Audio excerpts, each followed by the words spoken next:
Of the first day of the 2020 session, I'm Mike McClanahan, and I'm here with House Republican Leader J.T. Wilcox. Representative Wilcox, thank you for your time today. Well, thank you so much for having me. I appreciate being on. We appreciate your time. So, heading into the 60-day supplemental budget year session, what is your caucus's top priorities, or what are your caucus's top priorities? Well, we've got a few things that we care about.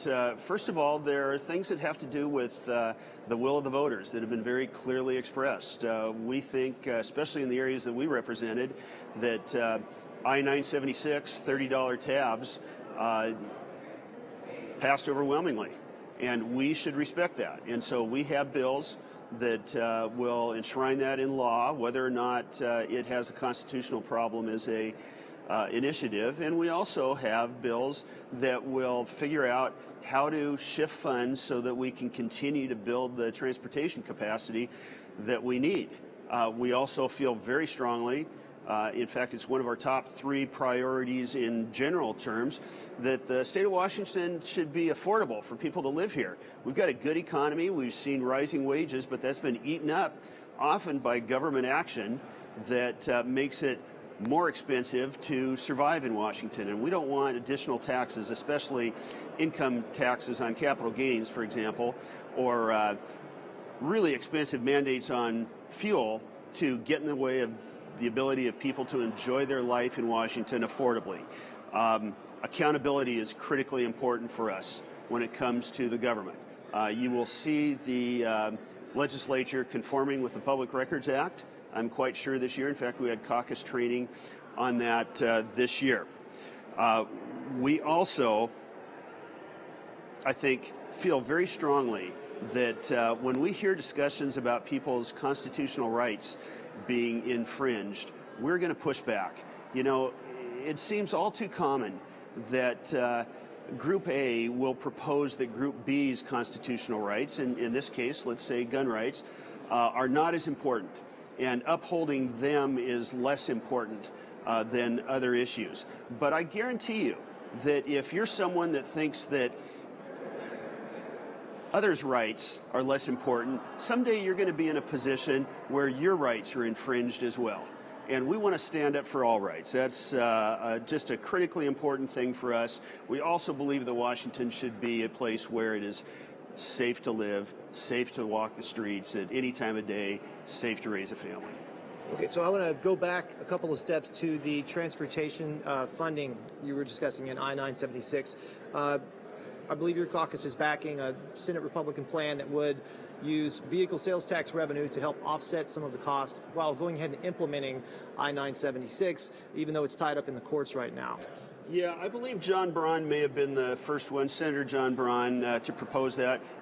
We have that bill here in our chamber as well. I believe Representative Drew McEwen has a bill that maybe is even a little improved over Senator Braun's. And we're going to ask that we get a hearing and that we strongly consider doing that. Where would that money come from, though? I mean, it's going into the general fund currently. So where's but the general fund's paying for mental health. It's paying for the schools and all of the other state priorities. So wouldn't something have to be cut for that plan to take effect? Well, think of the discussion that we had last year. It was really dominated by the fact that we had the fastest growing revenue base we had ever seen in the history of Washington. That was happening year after year after year. And then we passed 10 or 12 new taxes as well. And of course, all of the taxpayers and voters got to take a look at those. They, for the most part, voted those down in the advisory votes. And so we have revenue to do the things that we absolutely need to do in this state, and we have more than enough revenue to do that.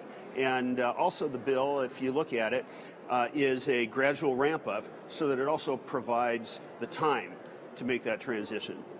So, and moving on to the constitutional rights provision, there are proposals that would ban semi-automatic rifles with certain tactical features described as assault rifles and detachable magazines that can hold more than 10 rounds. There's also a request for a bill from the Attorney General that would require background checks for ammunition sales. So which of these loom largest on your radar? Which do you think are the most likely to come up or maybe have momentum? Well, you know, the Washington State Constitution is even more powerful when it comes to these rights than the Second Amendment of the U.S. Constitution. It says that they may not be impaired.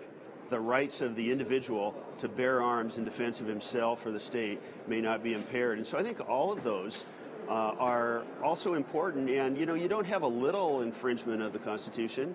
You know, you either have it or you don't. And we swear an oath to uphold the laws in the Constitution of Washington.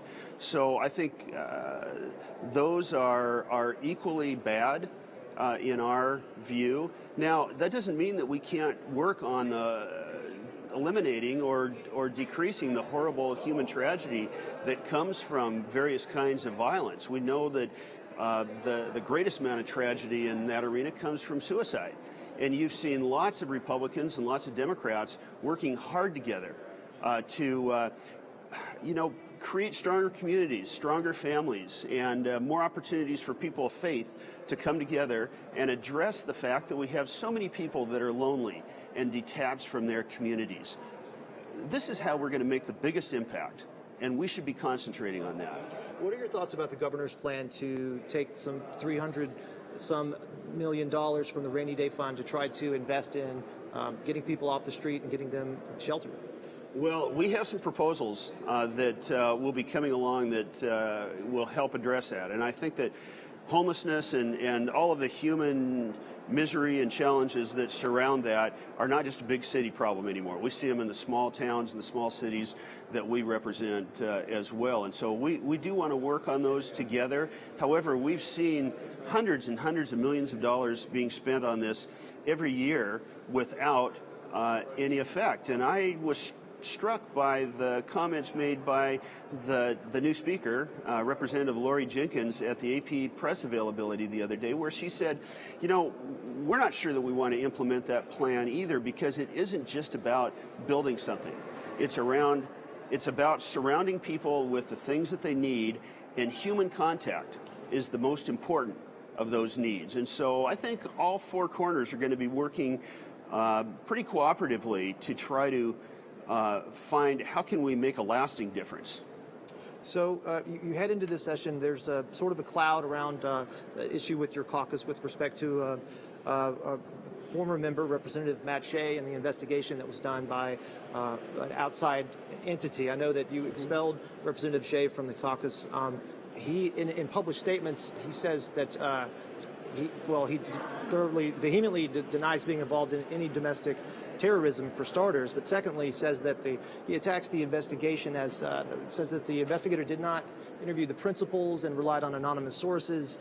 And there's been a fair amount of support for him online, and I know there's been some pushback to you. So do you stand by your decision to expel Representative Shea, and what's your perspective on that? Well, we suspended him. Suspended him. Yeah, and I don't have second thoughts about that. I do feel differently about someone's ability to stay in the legislature. I have not supported, and I doubt that I would support under almost any circumstances an expulsion, because in my view, we, the elected people in the legislature, we kind of decide what the rules inside the building are, but it's the voters who decide whether or not you're in the building and in the chamber. And I have suggested to the other side that I don't think that we should have that kind of vote.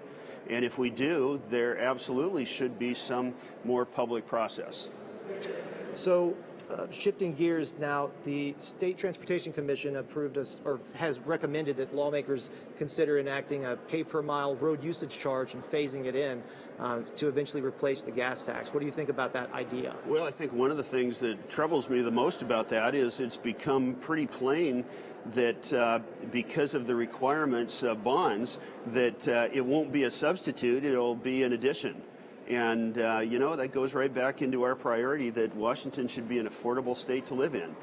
So you have privacy concerns as well with that. And I'm quite sure that the middle and low income commuters that we mostly represent, who don't have the privilege of living right next to their job, are going to be disproportionately hurt. And we're not going to be in favor of that. Later on today, some Democratic lawmakers, I believe, are expected to unveil some privacy-related legislation dealing with regulations on facial recognition technology and data privacy. Where does your caucus stand on those issues, and do you support more controls? Well, it's, I think, almost undeniable that the voters have a concern in that.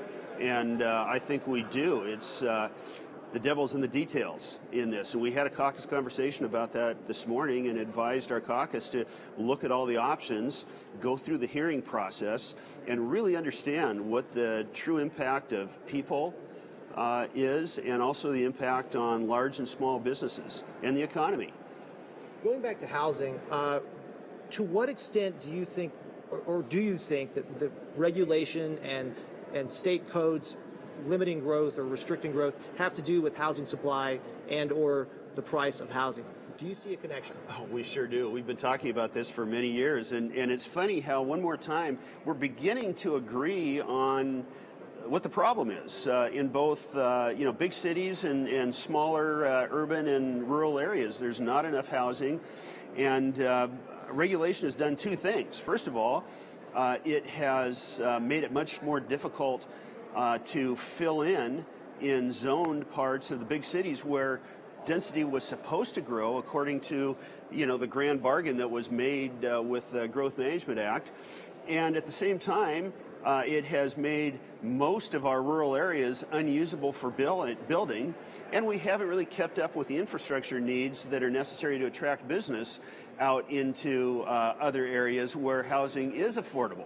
So these are a variety of probably unintended consequences, but the legislature has broken the ability to supply the housing that we need. As you might know, there was a study released yesterday that said we were short something like 250,000 new housing units over the last 15 years. That's staggering, and there are some that want to make up for it with public housing, and we know that that's not even remotely within the realm of the possible. The private sector housed people for generations, and the private sector is the answer to this. So we've got just about a minute left. If you could, succinctly, if you're the minority caucus, and if you had to pick one Democratic proposal that you could block and put all your energy into it, what would it be? Well, I think the one that has the most, oh my goodness, we have to work on way more than one. Okay, so I'm going to give you a little bit of a range. Because I also want to find out where you see the biggest area for common ground. Yeah, LCFS, low carbon fuel standard, that would raise the cost of fuel by close to 60 cents is huge. The Second Amendment infringements are huge, and the transportation stuff is big. So where do you see the biggest opportunities for common ground? Well, I think traditionally over the last few years we've done a great job working together when it came to mental health and some of the things around homelessness. And we've got people with great goodwill working on those things. We have some partisan differences sometimes, but that's where we've made, I think, the biggest legislative process. Now we've got to turn it into, progress on the ground. Okay, well, we're out of time. Thank you very much, Representative Wilcox. We appreciate it.